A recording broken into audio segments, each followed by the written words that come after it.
Hey, it's Jorge from brewbeerandDrinkit.com. Today I'm going to be brewing a steam beer or a California common beer.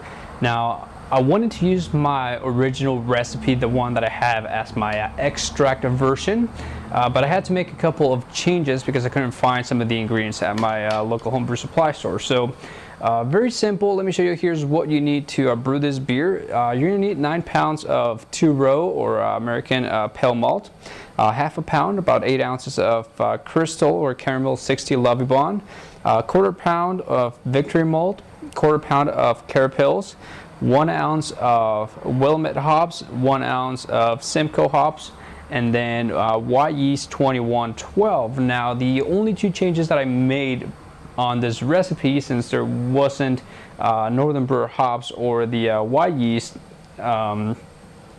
California lager yeast, what I ended up substituting was Willamette hops for Northern Brewer.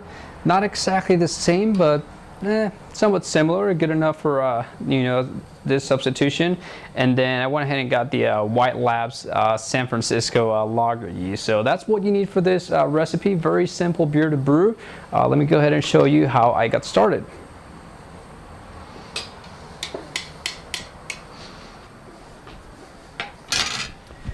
So this beer is actually very, very simple to brew. This is going to be a single infusion mash. So you go ahead and just add your grains, and I went ahead and added my strike water. Target mash temperature was 154 degrees.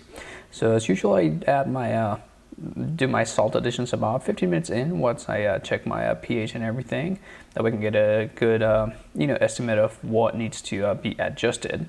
And that's it for this beer. You just stir and you let it sit for about 60 minutes.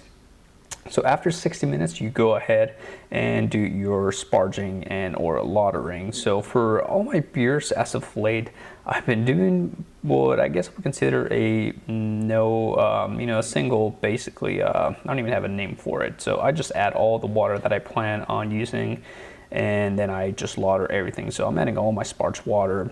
I fill this thing all the way up to the top, and then I start to recirculate. So I don't really start lautering right away. I just basically add all the water that I think I'm going to need, and then I start recirculating, and I do this until the wort starts to come out, very, very clear, pretty much. So for this one, for this beer, I do want the wort to be somewhat clear. So after that, I just start transferring to my kettle, and then just start bringing this to a boil. So I found this to shorten up my brew day. Rather than lautering and then adding sparge water and then lautering again, or even doing continuous sparge, I think this is much faster, and really it's all about the same. So anyways, bring this to a boil, and watch out for boilovers. I'm not really afraid of boilovers anymore. If you've seen my video where I've basically been taking on boilovers, where I almost create a boilover on purpose. That way I can get to know my equipment, get to know what happens, and basically control. Check out that video if you can. Anyways, once you start boiling and get everything handled, you do your bittering hop additions. This is for 60 minutes, and then you start cooling your wort. Now for this beer, I added my aroma hops once I turned off the heat and actually began to cool down the wort to about 180 degrees Fahrenheit. That's when I added my aroma hops.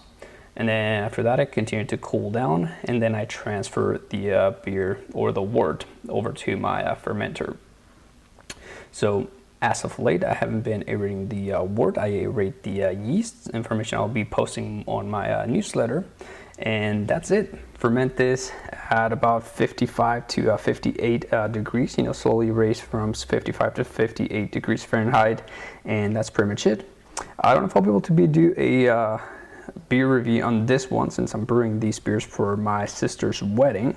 So if I can't come up with a review, I will at least do something that's written. And so, you may have to look for that one up on my blog at brewbeerandDrinkit.com. Anyways, this is how I brewed my California common beer, possibly one of my favorite beers now. Hope you enjoy. Talk to you later.